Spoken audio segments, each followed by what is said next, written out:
Bueno, buenas tardes a todos, aquí en Las Brujas y en las otras extracciones de Iña. Esta charla se enmarca en lo que nosotros denominamos el Think Tank, que es un espacio que hemos creado en el marco del Plan Estratégico Institucional. Nosotros decimos para pensar fuera de la caja. Se ha traído distintas personalidades a este espacio para opinar desde distintas ópticas, en temáticas vinculadas, estrechamente o a veces en los límites de lo que habitualmente hacemos en el INEA. Esta temática concreta de hoy me surge en dos instancias recientes que hicieron mención a estos temas. Una, en los 50 años de FUCREA, se habló de lo que es la economía circular, sustentable, en el sentido de que muchas veces generamos lo que antes eran residuos o desechos en la industria agroindustrial, y esos desechos o residuos pueden ser promotores de otro tipo de industrias y aprovechamientos, sea de energía, sea de biomateriales, sea de componentes funcionales, etcétera. O sea, nos abre las dimensiones en el sentido tradicional de las cadenas agroalimentarias clásicas. Y el otro, tuvimos una charla con Gianfranco y con Isabel Bortagaray de Carlota Pérez, y está claro que los recursos naturales son la plataforma de base sobre la cual nuestros países se van a desarrollar, pero a condición de que esos recursos naturales generen plataformas sistémicas, decía ella, es una economista reconocida de la London School, una venezolana, a condición de que estos recursos, en torno a los recursos, generemos una cantidad de industrias y de tecnologías que nos permitan no solo agregar, sino capturar valor en nuestros países. Entonces, en ese sentido, nos parece que esta presentación cae como anillo al dedo. El título de la conferencia, ahora presentaremos a Liliana Borzaconi, que le damos la bienvenida a ella y a Mauricio. Muchas gracias por estar aquí. Y el título de la conferencia de Liliana Borzaconi es Necesidades y posibilidades de desarrollar, adaptar tecnología ambiental en el área agropecuaria. Hacemos una breve presentación de Liliana. En el marco, Liliana es disertante, es ingeniera química, máster y doctor en ingeniería. Su área de especialización es el tratamiento de residuos sólidos y líquidos.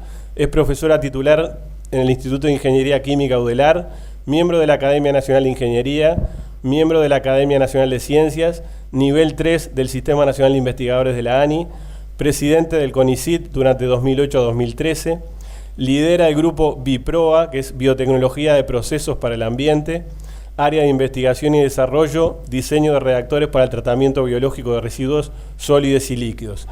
Hasta el momento, BIPROA ha trabajado con residuos sólidos o líquidos de procesos agroindustriales importantes en el país, como ser efluente de maltería, de industria láctea, de industria frigorífica y de establecimientos de producción de leche, entre otros. Entre las aplicaciones a escala real de un primer periodo cabe destacar el reactor para Malterías Oriental en 2004, el reactor para tratamiento de efluente lácteo en Coleme en 2006, y este último dio lugar a 2 patentes. También se han operado varios reactores a escala piloto para residuos sólidos orgánicos. Por tanto, Liliana, es un gusto tenerte aquí. Muchas gracias. Te damos la palabra y posteriormente te comentarán Alejandro y Mauricio, que los presentaremos. Muchísimas gracias. Es un placer para nosotros estar aquí con ustedes y además nos gustaría mucho en un futuro hacer proyectos conjuntos. En principio quería presentarles el grupo BIPROA, que como dijo Miguel, quiere decir Biotecnología de Procesos para el Ambiente. Tiene 12 docentes permanentes con distintos grados de formación. Tenemos algunos ingenieros recién egresados que están trabajando con nosotros también, y en los distintos proyectos contratamos también estudiantes avanzados. Además tenemos una colaboración permanente con el Instituto Clemente Estable en lo que tiene que ver con la microbiología de los reactores anaerobios y con el Grupo de Fertilidad de Suelos de la Facultad de Agronomía.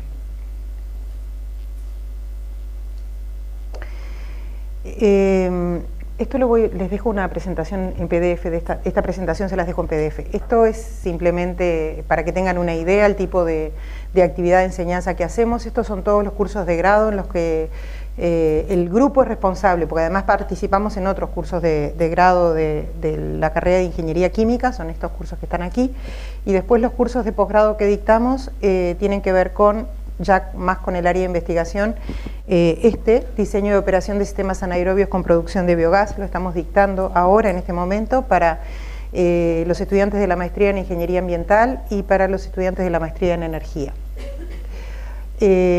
también, como lo que nosotros hacemos es desde el enfoque de ingeniería química, por ejemplo, en la maestría de ingeniería ambiental damos un curso de nivelación para los que vienen del área que no es ingeniería química, digamos, y entonces damos un curso de introducción al diseño de reactores. Este curso ya es mucho más específico para el doctorado en ingeniería química, porque si bien son reactores biológicos, ya tiene aspectos de diseño y de modelado que requieren una formación en ingeniería química. Bueno, estos son los laboratorios, esto es el laboratorio instrumental que tenemos en la Facultad de Ingeniería, es un equipo para hacer pruebas en discontinuo, pruebas batch, y estos son los reactores de escala de laboratorio que usamos en cámaras termostatizadas. Estos son reactores para tratamiento de residuos líquidos. De ahora en adelante, cuando hablo de residuo líquido, me refiero, por ejemplo, al líquido que después de haber un proceso de generación de malteado en la cebada, bueno, eso genera una cantidad de corrientes que tienen una cantidad importante de materia orgánica y de nutrientes. Ustedes saben que antes de tirar un curso de agua es necesario retirar la materia orgánica, hay ciertos límites de vertido que se deben cumplir, y lo mismo con los nutrientes, si no pueden ser aprovechados o reutilizados, hay que eliminarlos, según a dónde uno vaya a verter el efluente generado. Entonces, estos reactores que están aquí, que son de más o menos 10 litros, creo que es un poquito más grande, los usamos para ensayar el tratamiento de líquidos que se generan en las empresas en forma continua y que mediante la tecnología anaerobia generan biogás. La materia orgánica presente en el efluente se va como metano y anhídrido carbónico. Estos son reactores un poco más chicos, son reactores para tratamiento de residuos sólidos como el estiércol, por ejemplo, o mezclas de residuos. Son reactores de 3 litros que funcionan con agitadores, este modelo de reactores tipo continuo agitado. Y después, más adelante, vamos a ver los reactores que tenemos piloto y a escala real también. Bueno, además tenemos vinculación con el exterior, hemos dictado cursos de posgrado en distintas universidades de la región y en España también, somos miembros del grupo de digestión anaerobia mundial, la International Water Association, que tiene un grupo anaerobio dentro de la Water Association, y organizamos 2 veces el taller latinoamericano en Uruguay, en el 94 y en el 2005, que fue en Punta del Este. Esto en realidad está presentado para decir que tenemos vínculos importantes, tanto con universidades como estas que están aquí, que son de habla hispana, pero también con, por ejemplo, el Centro de Referencia de Digestión Anaerobia está en Holanda, y tenemos contacto fluido, esta gente participa de todos estos eventos y han venido varias veces además, y hemos tenido posgrados compartidos, digamos. Bueno, después tenemos una serie de publicaciones científicas en revistas internacionales, pero en realidad esta presentación está orientada a las aplicaciones. La parte académica está fuera de la presentación. Bueno, las líneas de investigación, esto sí es académico, pero en base a estas líneas de investigación es que ustedes van a ver los resultados de aplicación que van a aparecer después. Las líneas de investigación en las que trabajamos es diseño de reactores para tratamiento de residuos líquidos, diseño de reactores para tratamiento de residuos sólidos, modelado, esto sí es academia pura, esta de acá, estos de acá no son, tenemos varias aplicaciones que salen de estas líneas. Modelado fluidodinámico cinético de fenómenos de transporte, intra y extrapartícula, esos son los agregados de microorganismos que funcionan dentro de los reactores de líquido. Hacemos todo el modelado del sistema, digamos, desde la parte hidráulica hasta lo que tiene que ver con los fenómenos de transferencia dentro de los gránulos que forman los microorganismos. Bueno, y además, asociado con esto, trabajamos con producción de energía, metano, y también tenemos una línea que está lejos todavía de llegar a la aplicación, pero es también producción biológica de hidrógeno. Todavía estamos en etapas muy tempranas como para que esto se pueda realmente, no en Uruguay, estoy hablando a nivel mundial, ¿no?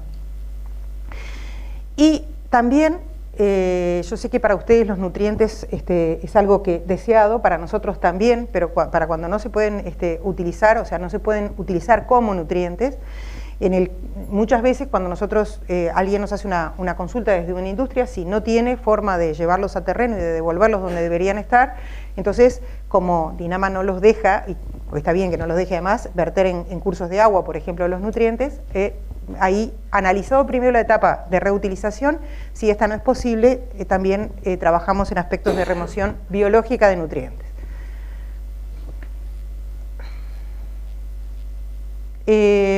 Nosotros hace muchos años que trabajamos con el sector productivo, en eso tenemos mucha similitud con lo que es el INEA.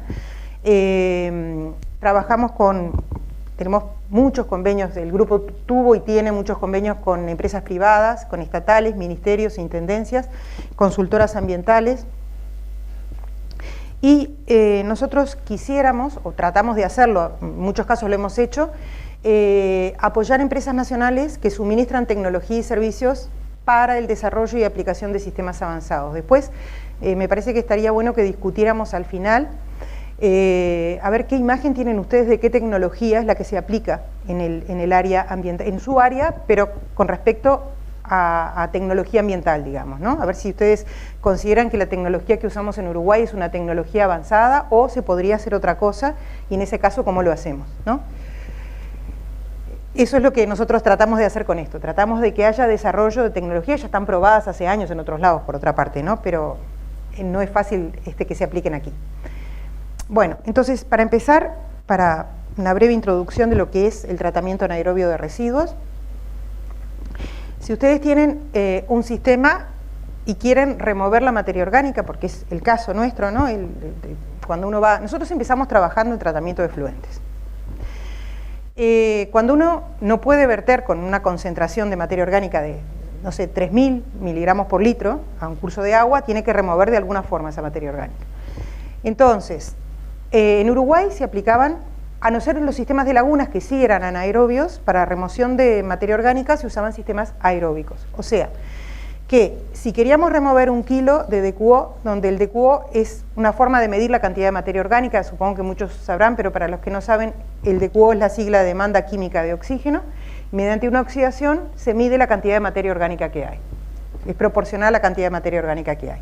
Entonces, si yo quiero remover 100 kilos de demanda química, materia orgánica expresada como demanda química de oxígeno, en un sistema aeróbico tengo que poner 100 kilovatios hora, tengo que agregar energía. Eso hace que yo genere un lodo a los microorganismos que crecen, como el sistema aeróbico le da mucha energía, es un sistema que le rinde mucho a los microorganismos. Cuando yo tengo que tratar 100 kilos de DQO, genero entre 30 y 60 kilos de lodo aeróbico que no está estabilizado. Y sale un líquido, este esquema está hecho para un residuo líquido, sale un líquido donde le quedaron de 2 a 10 kilos de DQO.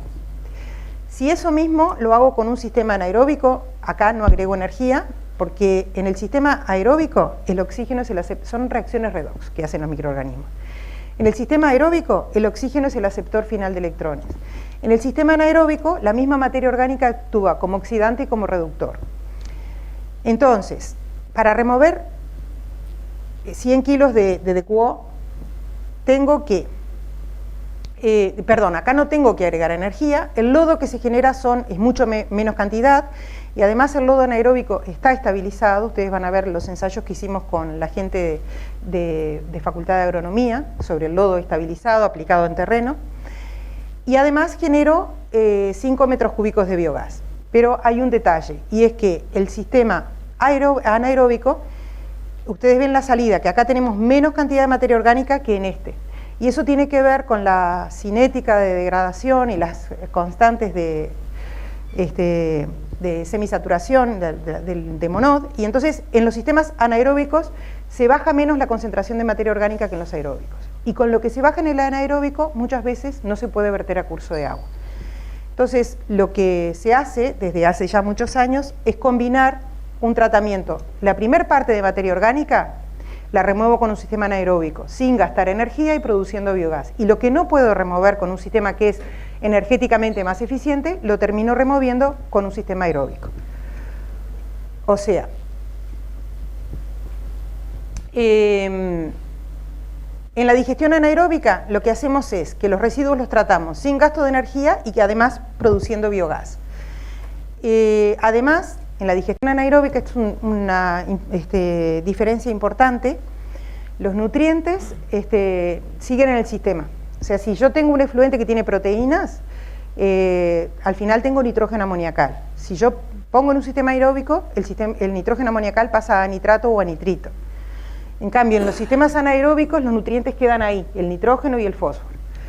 Y los micronutrientes, si yo saqué, por ejemplo, en el caso de una industria, tal vez ese no sea un elemento importante, pero si yo estoy trabajando con residuos agroindustriales que los obtuve de una determinada superficie, en esa superficie yo estoy sacando nutrientes y micronutrientes que me quedan en el sistema si después los vuelvo a reutilizar, ¿no?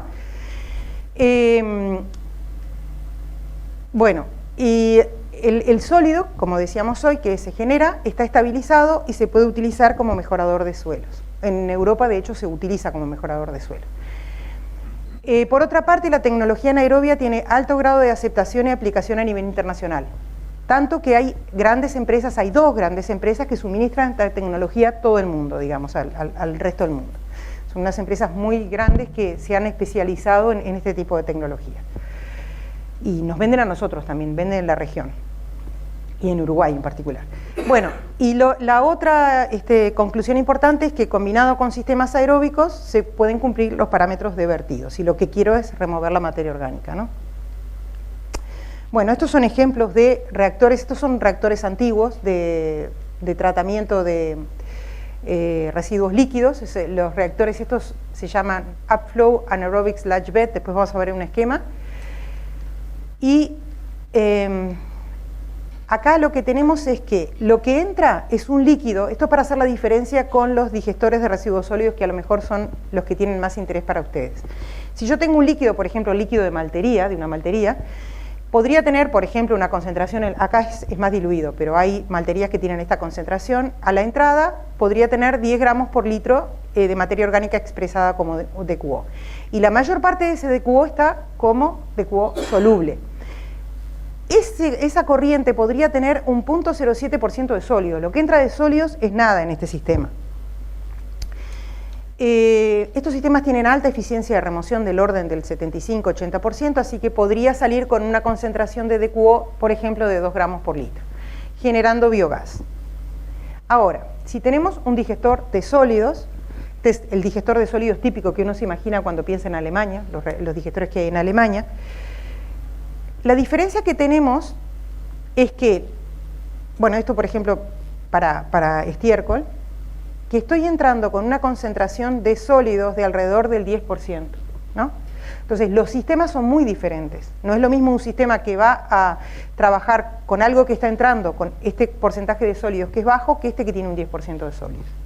Tiene un montón de agua, obviamente, porque tiene 10% de sólido, tiene 90% de agua, pero ahora después vamos a ver que el sistema es diferente y vamos a ver por qué. Entonces, de acá, este reactor en general funciona como un reactor continuo agitado y lo que tenemos a la salida es un 5 o un 6% de sólidos, con generación de biogás también.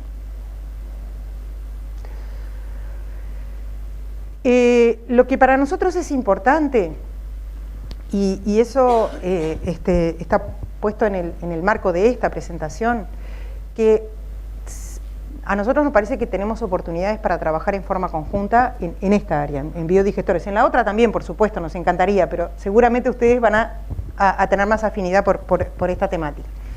Entonces, para poder diseñar un biodigestor, lo que hay que integrar varios aspectos. Eso es para el biodigestor. Después hay un montón de cosas que yo no puse acá porque nosotros no las sabemos y ustedes sí, que hacen que todo el sistema pueda funcionar como debe funcionar, ¿no?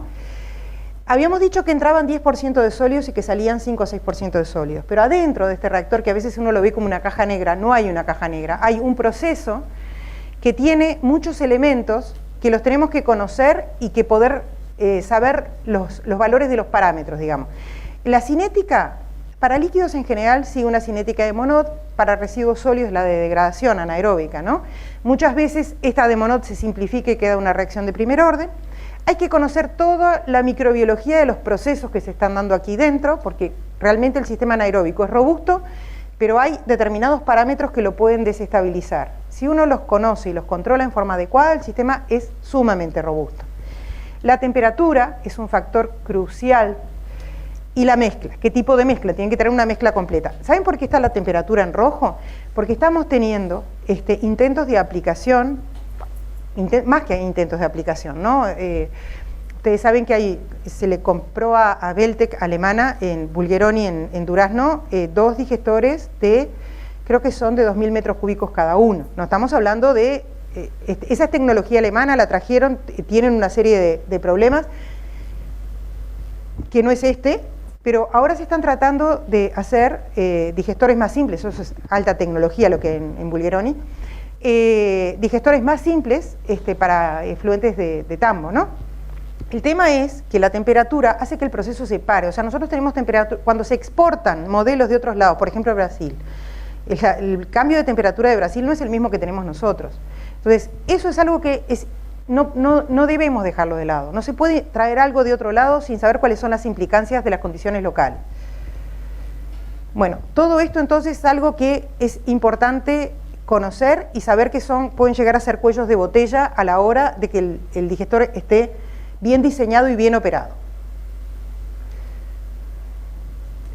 Bueno, entonces, como consecuencia de eso, para diseñar y operar reactores anaeróbicos es necesario integrar aspectos cinéticos de mezcla y el complejo sistema biológico presente en el reactor.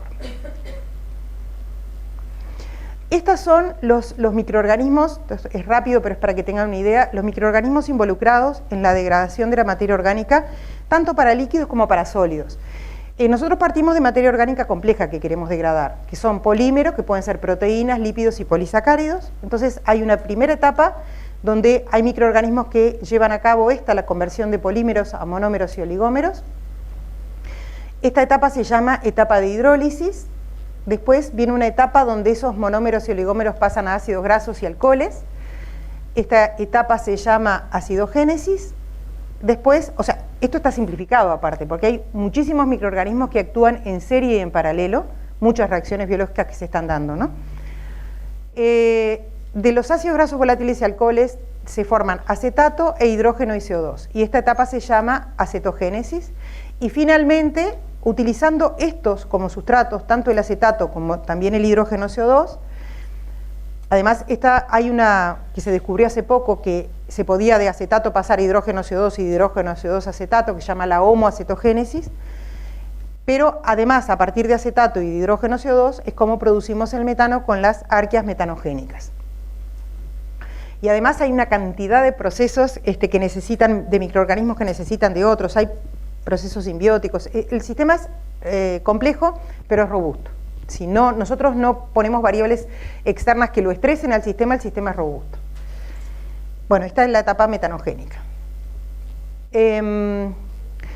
Entonces, en la etapa metanogénica, a partir de hidrógeno CO2, pasamos a metano y anhídrido carbónico, que son los últimos productos de la degradación de la materia orgánica.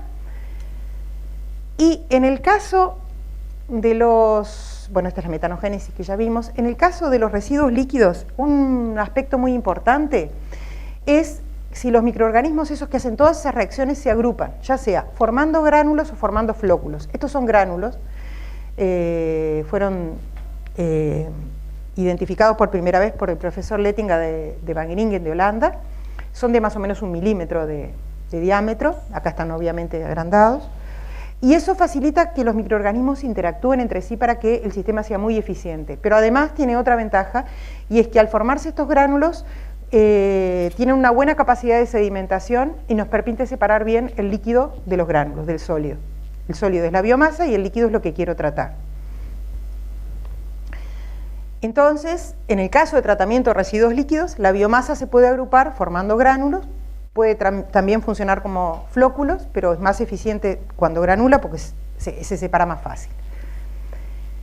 ¿Qué parámetros? Porque desde hoy estoy diciendo que el sistema, si nosotros lo estresamos, se puede salir de su situación estable. ¿Qué parámetros influyen en la formación de metano? Son muchos, pero uno que es muy importante, y por eso es el que está puesto aquí en forma especial, es el pH.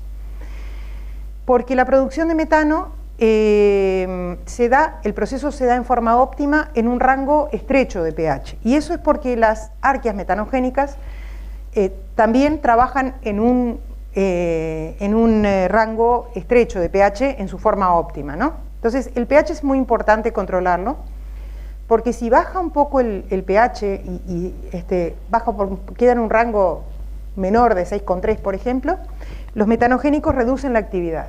Y los metanogénicos consumían acetato. Si los metanogénicos reducen la actividad, se me acumula acetato. Y entonces, si se me acumula acetato, vuelve a bajar el pH. Y entonces de ahí no salgo si no actúo en forma temprana, ¿no? Cuando llego, empieza a acumularse acetato y otros ácidos que venían de arriba, el pH llega a 4,5 y ahí ya las metanogénicas en general no funcionan y probablemente estén dañadas en forma irreversible.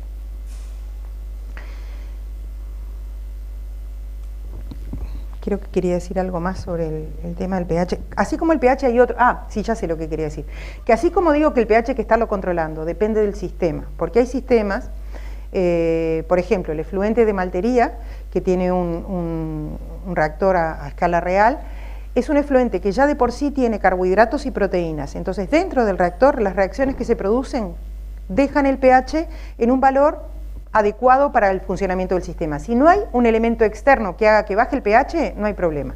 O sea, no es que hay que estarlo controlando y corrigiendo, depende del sistema con el que se esté trabajando. En general se genera alcalinidad dentro del sistema y el sistema es robusto igual, pero hay que tener cuidado, porque con maltería nos pasó que hubo un problema en el proceso, bajó el pH en la entrada y hubo que rearrancar el reactor.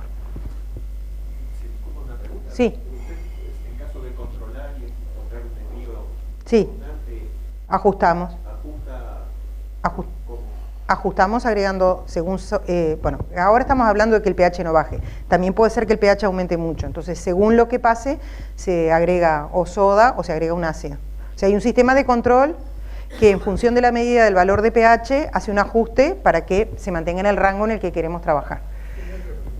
¿Los microorganismos son implantados o se utilizan los propios de...? No, nosotros lo que hemos hecho acá en Uruguay en los reactores a escala real, porque nosotros no trabajamos del tamaño de reactores de Bulgheroni, primero porque esos son para residuos sólidos que siempre son más grandes, como vamos a ver después. Para residuos líquidos arrancamos un reactor de 250 metros cúbicos y dos de 80, bueno, dos de 40 cada uno, o sea, de 80 metros cúbicos.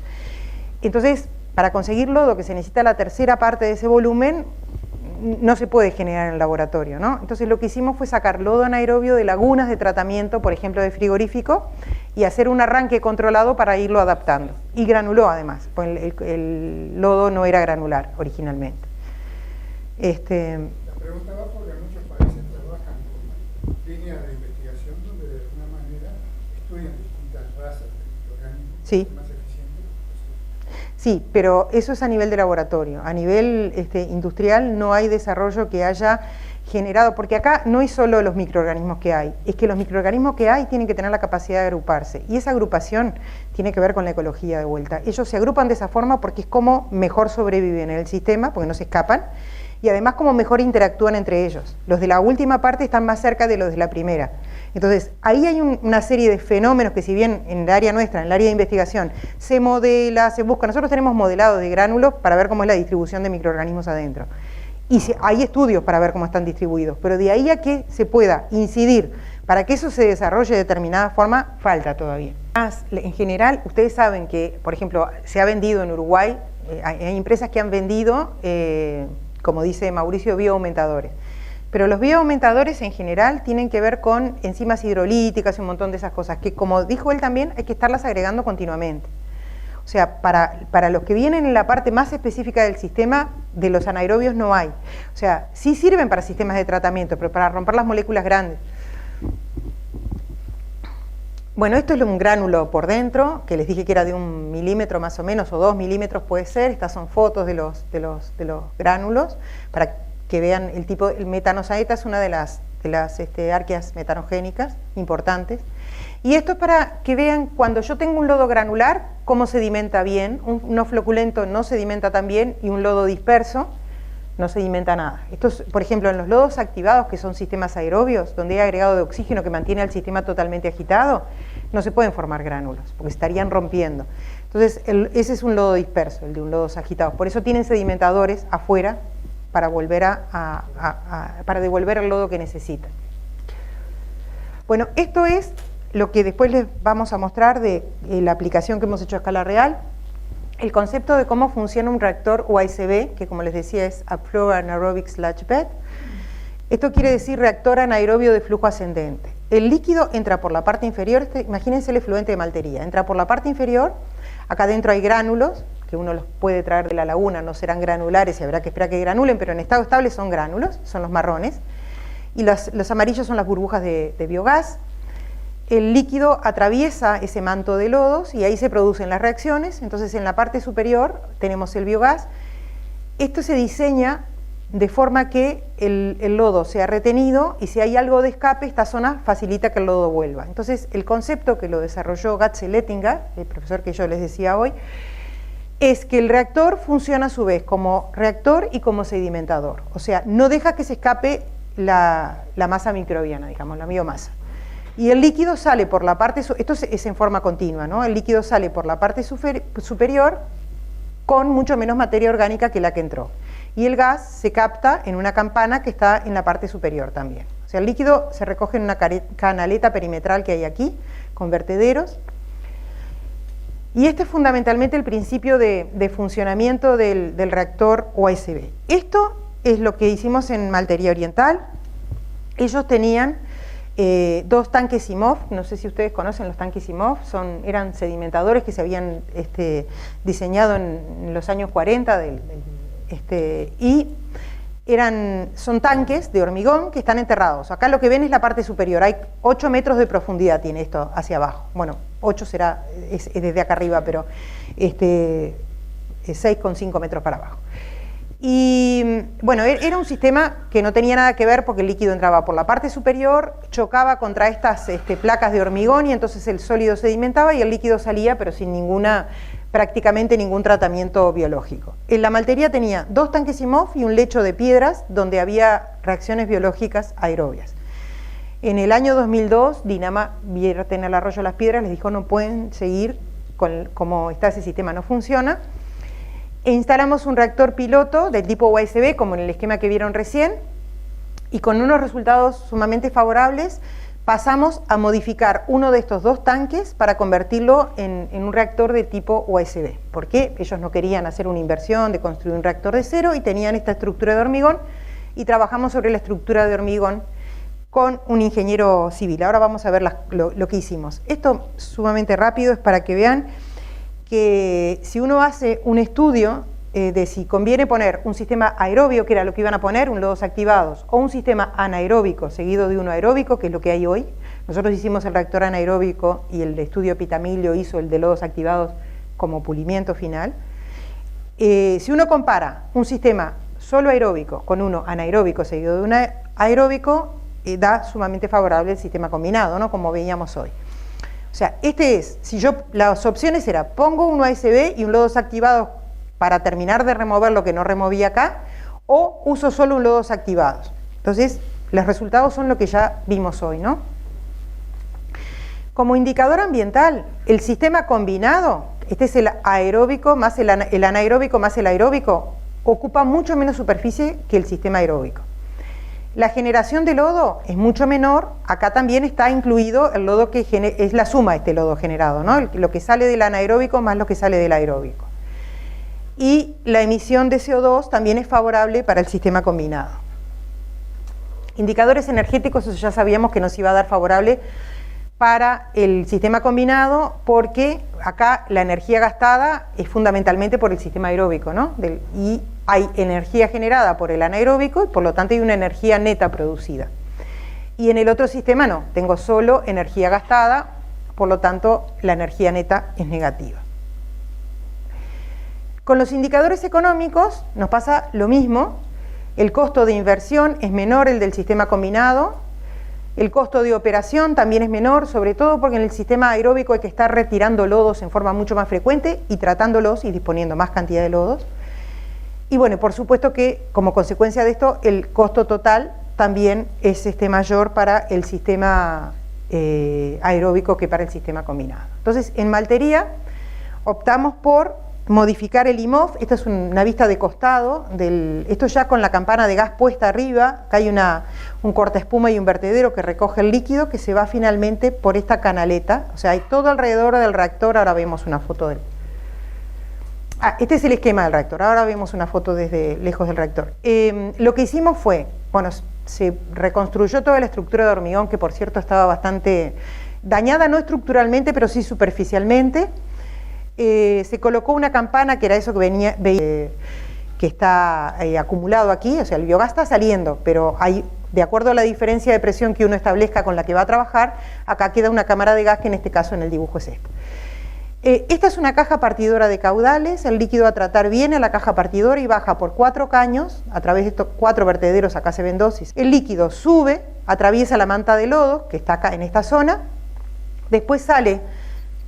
Acá, estos son los apoyos en este plano están los apoyos de la campana, pero esta es la caja partidora operando, esta es la vista del reactor. Este es uno de los IMOF modificados, como quedó cuando terminamos de refaccionarlo. Actualmente, como van a ampliar ya ampliaron la planta al doble, van a utilizar el otro IMOF igual que este como reactor USB. Pulmón, el reactor, que se controla pH, temperatura, caudal de gas y caudal de líquido a la entrada. Bueno, esto es seguimiento de ese reactor, donde hay seguimiento del caudal, que es lo que se sigue en forma automática y que se registra en la escada, producción de gas, temperatura y pH. Vieron que los reactores, los tanques IMOF estaban enterrados. Esa es una de las cosas que permite, o sea, hay un control de inercia, o sea, hay una inercia térmica porque el reactor está enterrado. Eso es algo que favorece, y si uno lo hace hacia arriba, lo tiene que aislar. Tampoco es muy complicado aislarlo, ¿no?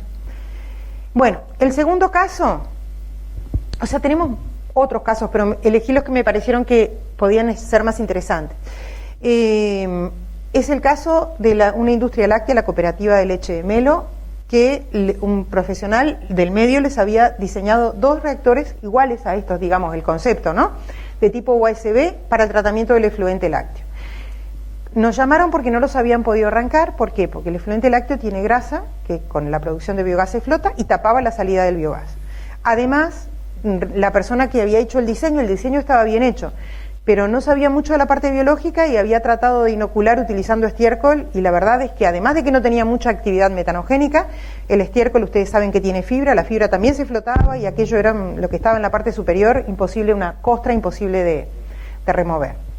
Bueno, después de que intentaron varias veces arrancar y no pudieron, nos preguntaron si podíamos ayudarlos, y la verdad es que teníamos muchas dudas, porque estaba reportado en la bibliografía internacional que el efluente lácteo tiene problemas de flotación de grasa, que acá era evidente, que tenía problema de crecimiento disperso de los microorganismos que no formaban gránulos, y que los ácidos grasos de cadena larga inhibían el proceso anaeróbico. O sea, no había reactor de este tipo funcionando en forma exitosa. Y bueno, y entonces la cooperativa, acá se acaba, no tenía lugar para hacer otra cosa, lagunas, nada, y bueno, estaban desesperados. Entonces nos dijeron, bueno, ustedes prueben igual a ver si encuentran alguna solución. Y a veces cuando uno lo pone en el borde del abismo, o se tira o se achica, y bueno, y ahí realmente dijimos, a ver qué podemos hacer. Y lo primero que hicimos fue construir, esto salió casi nada, porque la gente de allá, o sea, Mauricio, que hizo el diseño de casi todo lo que van a ver acá, trabajó con ellos codo a codo y ayudándolos hasta en la instalación, ¿no? Se colocó un tanque pulmón porque el pH del efluente lácteo varía mucho, y eso en el sistema anaerobio ya vimos que no podía ser. Después colocamos nuevas campanas, arreglamos todo lo que ya vieron, el vertedero, el cortaespuma. Se colocaron nuevas campanas, pero fundamentalmente lo que se hizo fue pensar qué hacer con la flotación de grasa, que era el problema más grande que le veíamos. Y lo que hicimos fue diseñar un sistema que ahora van a ver, que es una de las 2 patentes que nosotros tenemos, que lo que hace es remover la grasa de la parte superior 1 o 2 veces por día, según la necesidad.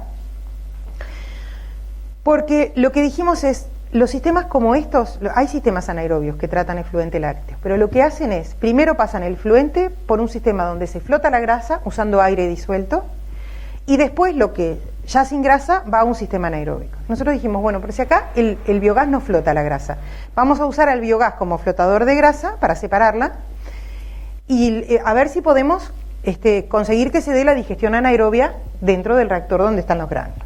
Entonces, esto es el sistema que remueve la grasa, que es lo que está patentado. Además, colocamos un sedimentador de placas, porque como el reporte era que el lodo crecía disperso y se iba, y al principio crecía disperso y se iba, había que volverlo a meter en el sistema, si no perdíamos microorganismos. Pero, para sorpresa nuestra, después de un tiempo de funcionamiento, el lodo granuló.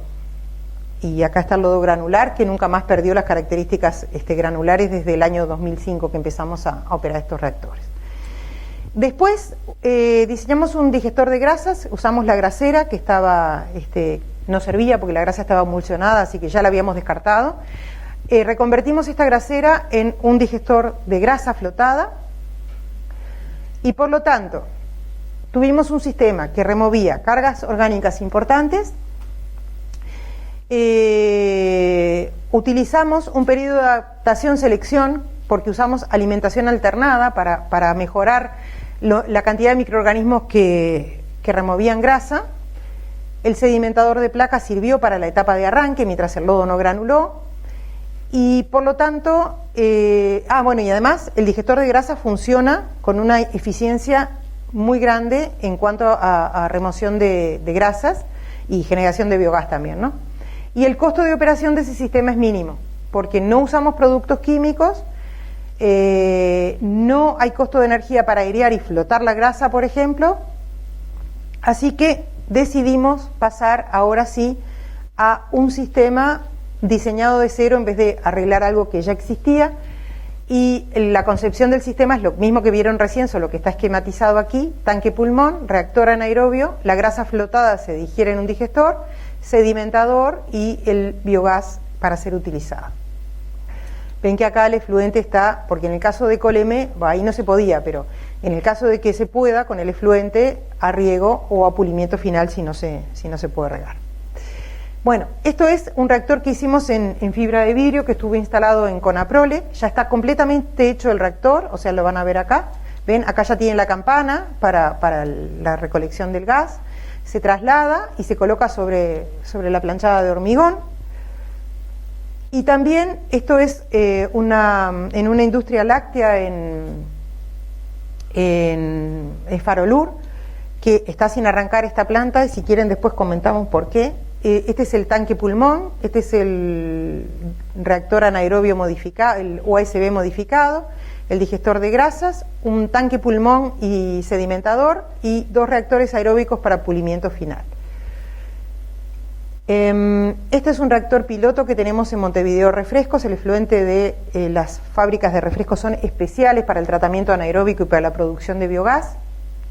Bueno, otra foto del reactor. Ese reactor que vieron recién estamos tratando de desarrollar una patente con este reactor también. Y ahora sí, supongo que los que más les interese ya terminamos. Tratamiento anaeróbico de residuos sólidos. Acá hay una cosa que es importante. ¿Por qué los digestores de sólidos son enormes y los de líquidos no son tan grandes? Porque ustedes vieron que el reactor USB se basaba en que se quedaban los microorganismos adentro y que el líquido salía. Ahora, si yo estoy tratando un residuo sólido, estiércol, por ejemplo, ¿no? Meto microorganismos en el reactor y lo arranco. Cuando sale una mezcla de microorganismos más estiércol. No puedo separar los microorganismos del estiércol. Entonces, el tiempo que se tiene que quedar todo dentro del reactor es el tiempo, no puedo dejarlo menos tiempo que el que necesitan los microorganismos metanogénicos para crecer. Y en estas condiciones necesito un tiempo de alrededor de 30 días porque si no se lavan. Entonces, los tiempos de residencia de los reactores de líquidos son de horas, 12 horas, por ejemplo, como mucho. Si el efluente es sencillo, ¿no? Si es más complicado, un poco más. Pero en el caso bueno, acá esto es el tiempo de residencia hidráulico, que le llamamos al tiempo de residencia del sustrato, y tiempo de residencia celular al de los microorganismos, ¿no? Entonces, lo que les decía, que para sólidos no se puede separar el tiempo de residencia hidráulico del celular. Por lo tanto, requieren un tiempo de residencia hidráulico mucho mayor los sólidos, lo que trae como consecuencia volúmenes mayores. El tiempo de residencia hidráulica y el celular tienen que ser iguales, entonces para los sólidos se requieren tiempos de residencia entre 20 y 60 días, para que no se nos lave la biomasa, porque si no la velocidad de crecimiento no les da para sustituir lo que estamos sacando. Residuos generados en Uruguay, este es un informe que hicimos para el Ministerio de Industria y Energía, para ver la posibilidad de producción de biogás a partir de residuos de industria láctea. Ahora, esto es en general, líquidos y sólidos, ¿no? De frigorífico, de industria pesquera, residuos animales, producción de bioetanol, lodo de plantas aerobias, residuos sólidos urbanos y residuos agroindustriales en general. Este es el relevamiento que hicimos en el grupo en el 2013, que creo que está en la página del MIEM, si no nosotros lo tenemos disponible.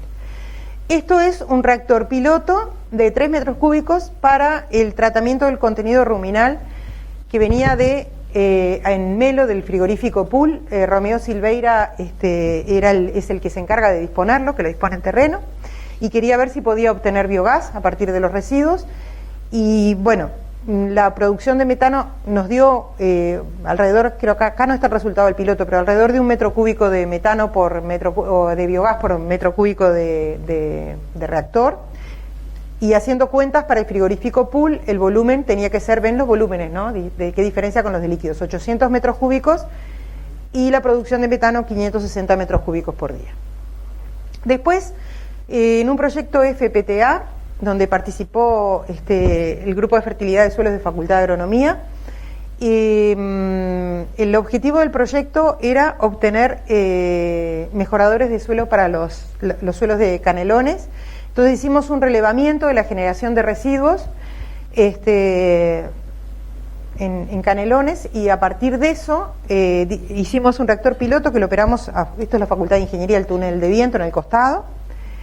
Y lo que hicimos fue codigerir grasa de trinchado, de curtiembre, ¿no? Lodo de aceitera y contenido ruminal.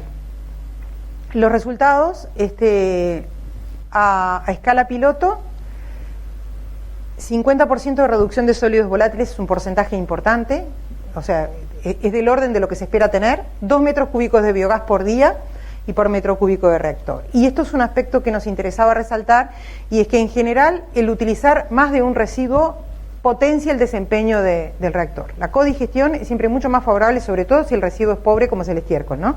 Para la producción de biogás. Entonces yo le pongo grasa, que es un residuo interesante, mejora mucho y el sistema es más estable también.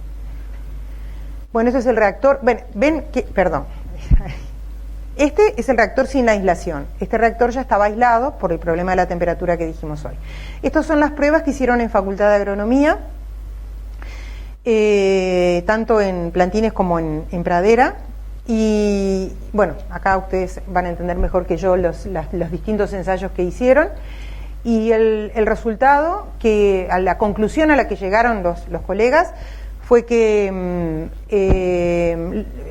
los resultados de aplicación del digestado, que es lo que sale del reactor, los resultados de su aplicación son similares a los de la aplicación de un fertilizante químico.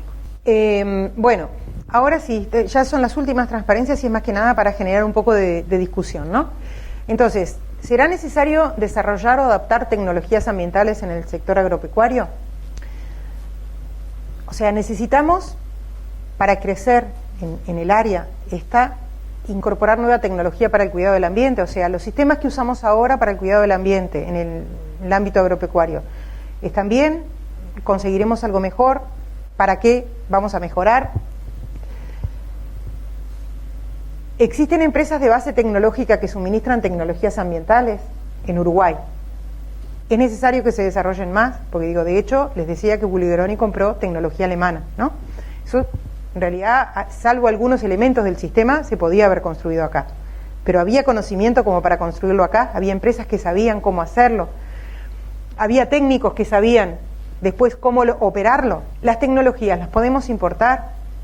Nosotros ya hemos tenido en varios casos ejemplos de que cuando una empresa muy responsable como Beltec u otras traen una tecnología y después acá no se sabe operar o no se ha considerado en determinadas variables locales, la tecnología no funciona.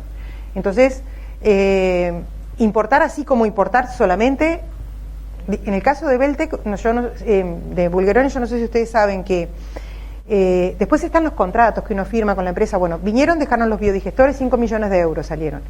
Los biodigestores esos tienen en la parte superior una doble membrana, que es la que acumula el biogás. En el medio, para que esa membrana no caiga, porque si no cuando llueve se llena de agua y hay problemas de fuerzas que hacen romper al reactor, hay dos membranas. En el medio de las dos se llena con aire para mantenerlo siempre inflado, ¿no? Bueno, no sabemos bien cómo fue, si hubo un corte de luz que quedó sin aire, llovió, se llenó de agua la membrana y se cayó una de las paredes del reactor. Y entonces después empezaron a pelear si tenía la culpa el que lo construyó o si tenía la culpa la empresa de acá. Son cosas que en Alemania seguramente no van a pasar. Esas son condiciones que nosotros sí ya sabemos que pasan acá. Entonces, tenemos recursos humanos capacitados de buen nivel técnico en las empresas. Ahora me refiero a las empresas, en la empresa misma, por ejemplo, en la empresa que va a tener un biodigestor y lo va a operar, o al quien lo va a construir. Las dos cosas son necesarias, ¿no? Nosotros siempre decimos que para que un sistema funcione, un biodigestor, por ejemplo, no solo tiene que estar bien diseñado y bien construido, sino bien operado, ¿no? O sea, las tres cosas son... si una no funciona ninguna de las tres. Bueno, tenemos conocimiento sólido en investigación, porque ustedes saben bien que donde se desarrolla conocimiento, o incluso para adaptarlo, hay que tener un conocimiento sólido de lo que se está hablando. Digo, de hecho, lo que nosotros mostramos acá fue todo lo aplicado que nosotros hacemos, pero nosotros trabajamos en el ámbito de conocimiento más profundo que el de la aplicación. Entonces, eso nos permite un manejo y a veces una rapidez de viraje por ese conocimiento fundamental que tenemos del tema, ¿no? Entonces, se necesitará, nosotros pensamos que sí, pero nos gustaría compartir la discusión sobre la pregunta. ¿Qué nivel de conocimiento se necesita en investigación en las empresas? El que tenemos es suficiente, tendremos que tener más en investigación. En las empresas hay que tener mayor nivel de conocimiento. A ver, algunos impactos, estos desde el punto de vista de la presentación, por supuesto, ¿no? Algunos impactos sobre el ambiente y las actividades del sector. Residuos sólidos y líquidos generados en las actividades agropecuarias y agroindustriales. La materia orgánica está entre paréntesis por lo que decíamos hoy, que con concentraciones, la materia orgánica inclusive, si se va a disponer en terreno, se tiene que disponer con una tasa que ustedes saben y nosotros no. O sea, hay mucho de lo que nosotros hacemos lo del medio, ustedes saben de lo que llega y de qué hacemos con lo que sale. Si nosotros no sabemos de lo que llega o no sabemos qué hacer con lo que sale, es inútil que queramos diseñar el sistema porque también va a fracasar. Si uno diseña un biodigestor y después no sabe, nosotros, encantados de hacer un biodigestor para un productor, que no sabe lo que va a hacer con lo que sale del biodigestor, fracasó el sistema. Porque el biodigestor no lo opera más. Si lo que sale le genera un problema, deja de operar el biodigestor. Bueno, los nutrientes que se generan, ¿será un problema o será un recurso? Seguramente dependerá de dónde esté, ¿no? ¿Removemos los nutrientes o no los removemos? Otra vez, dependiendo en la situación y en el lugar donde se esté.